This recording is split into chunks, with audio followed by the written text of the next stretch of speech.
85 ವರ್ಷಗಳಲ್ಲೇ ಮೊದಲ ಬಾರಿಗೆ ಜೂನ್ನಲ್ಲಿ ಕೆಆರ್ಎಸ್ ಡ್ಯಾಂ ಭರ್ತಿಯಾಗಿದೆ. ಕೆಆರ್ಎಸ್ ಡ್ಯಾಂಗೆ ಸೋಮವಾರ ಸಿಎಂ ಸಿದ್ದರಾಮಯ್ಯ ಬಾಗಿನ ಅರ್ಪಿಸಲಿದ್ದಾರೆ. 85 ವರ್ಷಗಳಲ್ಲೇ ಪ್ರಥಮ ಬಾರಿ ಜೂನ್ನಲ್ಲಿ ಕೆಆರ್ಎಸ್ ಡ್ಯಾಂ ಭರ್ತಿಯಾಗಿದೆ. ಅದರ ಒಡಲು ತುಂಬಿ ತುಳುಕ್ತಾ ಇದೆ. ಜಲಸಂಪನ್ಮೂಲ ಸಚಿವ ಡಿಕೆ ಶಿವಕುಮಾರ್ ಜೊತೆಗೂಡಿ ಬಾಗಿನ ಅರ್ಪಿಸಲಿದ್ದಾರೆ ಸಿಎಂ ಸಿದ್ದರಾಮಯ್ಯ. ಜೂನ್ ತಿಂಗಳಲ್ಲೇ 124 ಅಡಿ ಭರ್ತಿಯಾಗಿರುವ ಕೆಆರ್ಎಸ್ ಡ್ಯಾಂ 1940ರಲ್ಲಿ ಮಾತ್ರ ಜೂನ್ನಲ್ಲಿ ಕೆಆರ್ಎಸ್ ಡ್ಯಾಂ ಜೂನ್ನಲ್ಲಿ ಭರ್ತಿಯಾಗಿತ್ತು. ಸ್ವತಂತ್ರ ಭಾರತದಲ್ಲಿ ಇದೇ ಮೊದಲ ಬಾರಿಗೆ ಕೆಆರ್ಎಸ್ ಡ್ಯಾಂ ಜೂನ್ನಲ್ಲಿ ಭರ್ತಿಯಾಗಿದೆ. 1932ರಲ್ಲಿ ನಿರ್ಮಿತ ನಮ್ಮ ಹೆಮ್ಮೆಯ ಕೃಷ್ಣ ರಾಜ ಸಾಗರ ಅಣೆಕಟ್ಟು ಕೆಆರ್ಎಸ್ ಡ್ಯಾಂ ಭರ್ತಿ. ಒಳಹರಿವು ಹೆಚ್ಚಳ, ಪ್ರವಾಹದ ಮುನ್ನೆಚ್ಚರಿಕೆಯನ್ನು ಕೂಡ ಕೊಡಲಾಗಿದೆ.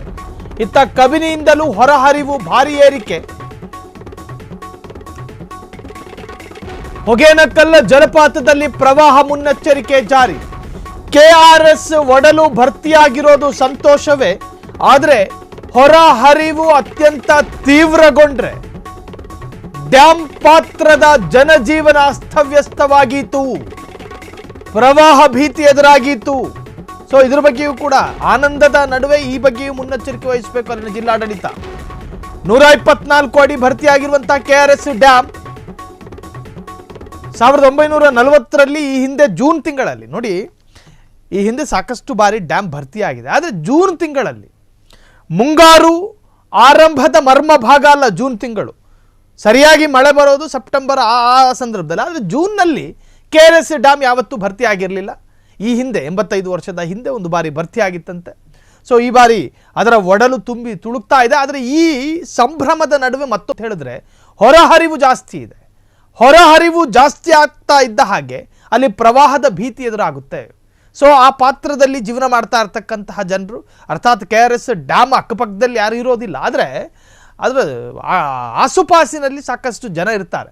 ಸೊ ಅಲ್ಲೂ ಕೂಡ ಏನಾದರೂ ಈ ತರಹದ ಪ್ರವಾಹದ ಭೀತಿ ಎದುರಾದರೆ ಅಲ್ಲಿನ ಜಿಲ್ಲಾಡಳಿತ ಈ ಬಗ್ಗೆ ಈಗಾಗಲೇ ಪ್ರಿಕಾಷನ್ ಅಥವಾ ಮುಂಜಾಗ್ರತಾ ಕ್ರಮ ಸಂಬಂಧಪಟ್ಟಂಥ ಇಲಾಖೆ ಕೈಗೊಂಡು ಎಲ್ಲದಕ್ಕೂ ಸನ್ನದ್ಧವಾಗಿ ನಿಂತ್ಕೋಬೇಕಾಗಿ ಬರುತ್ತೆ.